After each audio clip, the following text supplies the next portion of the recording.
बिस्मिल्लाहिर्रहमानिर्रहीम। तमाम देखने और सुनने वालों को अस्सलाम वालेकुम। जी, जो कल हमारा टॉपिक था वो थेफ्ट और डकैती के हवाले से था कि पाकिस्तान पिनल कोड 1860 में जो थेफ्ट की पनिशमेंट है वो कितनी है, डकैती की पनिशमेंट है वो कितनी है, इन दोनों में डिफरेंस क्या है, इन दोनों में कितने लोगों का शुमार होता है, वो हमने पढ़ा था थेफ्ट और डकैती में। जो आज का हमारा टॉपिक होगा वो रॉबरी के हवाले से होगा कि रॉबरी पाकिस्तान पिनल कोड के तहत उसकी पनिशमेंट कितनी है, रॉबरी चोरी से कितना डिफरेंस है उसमें, और रॉबरी और डकैती में क्या डिफरेंस होता है। तो चलिए चलते हैं अपने टॉपिक की जानिब। तो ये अभी हम अपने जो टॉपिक है रॉबरी की जानिब आ चुके हैं कि पाकिस्तान पिनल कोड में 390 में रॉबरी के हवाले से लिखा गया है कि बेसिकली रॉबरी की डेफिनेशन क्या होती है और इसकी पनिशमेंट्स क्या होती है। हम इसकी डेफिनेशंस को थोड़ा पढ़ते हैं और इसको समझने की कोशिश करते हैं कि इसको थेफ्ट में और डकैती में कितना डिफरेंस है।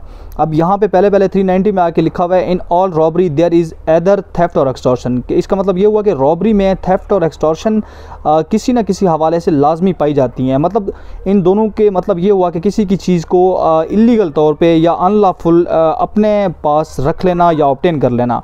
अब चलते हैं व्हेन थेफ्ट इज़ रॉबरी कि रॉबरी कब थेफ्ट बनती है। मतलब रॉबरी अगर आप कमिट करें तो वो किस सूरत में चोरी बनती है। थेफ्ट इज़ रॉबरी, चोरी जो है वो रॉबरी है if in order to committing of the theft. मतलब अगर आप रॉबरी कमिट कर रहे हैं तो वो थेफ्ट ही होती है, और इन कमिटिंग द थेफ्ट या फिर आप जब चोरी कमिट कर रहे हो और इन कैरिंग अवे और attempting to carrying away property obtained by the theft. मतलब कि आप किसी की प्रॉपर्टी को अटेम्प्ट कर रहे हैं वहाँ से दूर ले जाने की, किस सूरत में, चोरी करके। मतलब किसी और की जो ओनरशिप है उसको आप वहाँ से लेकर जा रहे हैं, किसी की मोटर बाइक, किसी की घर की मोटर या कोई भी ऐसी चीज़ जो चोरी अक्सर आम औकात में होती रहती हैं, उन चीज़ों के हवाले से ये बता रहा है।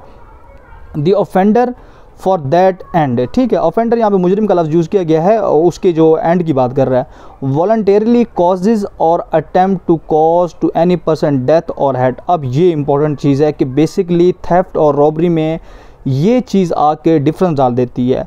हमने ऊपर पढ़ा कि जितनी भी चोरी या एक्सटॉर्शन होगी, एक्सटॉर्शन कहते हैं भत्ताखोरी को, कि एक्सटॉर्शन होगी उसमें किसी न किसी तरीके से आप कोई चीज़ खुद गेन कर रहे हैं और दूसरों को लॉस पहुंचा रहे हैं। उसकी जो लीगल प्रॉपर्टी है या इस तरह की मूवेबल है या फिर कोई इमूवेबल प्रॉपर्टी को आप उसकी डेथ दे रहे हैं या फिर आप उसकी कोई कॉज कर रहे हैं, कोई अनलॉफुल चीज़ कर रहे हैं। अब जो इसकी इंपॉर्टेंट पॉइंट है हम उसी की जानिब चलते हैं कि बेसिकली रॉबरी और थेफ्ट में डिफरेंस है क्या, क्योंकि हम ऊपर पढ़ रहे हैं कि कब रॉबरी थेफ्ट बनती है। अब यहाँ पे आके बता रहा है कि ये जो फोर्थ लाइन में लिखा हुआ है attempt to cause to any person death और हर्ट और रॉन्गफुल रिस्ट्रेन। मतलब चोरी उस टाइम रॉबरी बनती है जब आप किसी बंदे को डेथ और हर्ट और रॉन्गफुल रिस्ट्रेन करते हैं। मतलब आप किसी को डरा रहे हैं कि मैं आपको जो है ना मार दूंगा या फिर हर्ट करूंगा, या फिर आपको किसी को रॉन्गफुल रिस्ट्रेन मतलब किसी को पाबंद कर रहे हैं, किसी को जो है ना वहाँ किसी कमरे में बंद कर रहे हैं या कोई ऐसा चीज़ कर रहे हैं। और फेयर टू इंस्टेंट डेथ, मतलब इंस्टेंट डेथ का मतलब ये हुआ कि आप उसको फ़ौरन मारने की धमकी दे रहे हैं या फिर आप उसको फ़ौरन मारने की, और ऑफ इंस्टेंट हर्ट मतलब आप उसको फ़ौरन कोई इंजरी पहुंचाने की धमकी दे रहे हैं, और इंस्टेंट रॉन्गफुल रिस्ट्रेन मतलब उसी मौके पर आप उसे रिस्ट्रेन करते हैं, किसी कमरे में बंद करते हैं या कोई और इस तरह का अमल करते हैं जो कि रॉबरी में आके इन्वॉल्व हो जाता है। तो दोस्तों ये था हमारा रॉबरी 390 के तहत।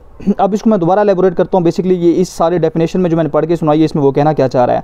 दोस्तों इसमें वो कहना ये चाह रहा है कि थेफ्ट जो है ना बेसिकली होती ही रॉबरी है, लेकिन वो रॉबरी में कन्वर्ट कब होती है। मतलब क्योंकि रॉबरी और थेफ्ट की पनिशमेंट में काफ़ी फ़र्क होता है, और इसमें हमें कब बताया गया, कैसे बताया गया, ये हमें पाकिस्तान पिनल कोड बता रही है कि रॉबरी कब थेफ्ट में जाके कन्वर्ट होती है। ये उस सूरत में होती है जब आप किसी बंदे को मौके के ऊपर आप उसको कहें कि मैं आपको मार डालूंगा, आपको ख़तरा हो, ठीक है, या फिर उसको कोई ग्रीवियस इंजरी पहुंचाना चाह रहे हो, या फिर उसको आप रॉन्गफुल रिस्ट्रेन करें। इस हवाले से अगर ऐसा काम आप चोरी करते हुए करेंगे तो वो रॉबरी बन जाएगी। अब मैं आपको बताता हूँ कि रॉबरी की पनिशमेंट कितनी होती है। रॉबरी की पनिशमेंट भी थेफ्ट से ज़्यादा होती है, क्योंकि इसमें कुछ चीज़ें थेफ्ट की निस्बत ऐड हुई हैं। अब थेफ्ट में पिछले लेक्चर में बता चुका हूँ, वहाँ जाके सुन सकते हैं। अभी जो रॉबरी की जो पनिशमेंट है वो पहली तो इसकी पनिशमेंट ये होगी कि इसकी सख्त सज़ा इसकी दी जाएगी, रिगोरियस पनिशमेंट होगी, और इसकी मिनिमम जो पनिशमेंट होगी वो 3 साल होगी, और मैक्सिमम जो पनिशमेंट होगी वो होगी 10 साल। और shall also liable to fine, मतलब कि फ़ाइन भी हर सूरत में होगा कि क्योंकि किसी जगह में पनिशमेंट आपको कैद भी मिल सकती है और फ़ाइन भी हो सकता है, ठीक है, मतलब उसमें और का वर्ड हो गया यूज़ होता है, लेकिन यहाँ पे शेल का लफ्ज़ इस्तेमाल हुआ। इसका मतलब है कि आपको हर सूरत में फ़ाइन होगा रॉबरी की सूरत में। और अगर यही रॉबरी अगर आप किसी हाईवे पे कमिट करते हैं तो ये बहुत इंतहाई इसकी जो पनिशमेंट है बढ़ जाती है, इसकी सज़ा जो है ना 14 साल तक भी बढ़ सकती है।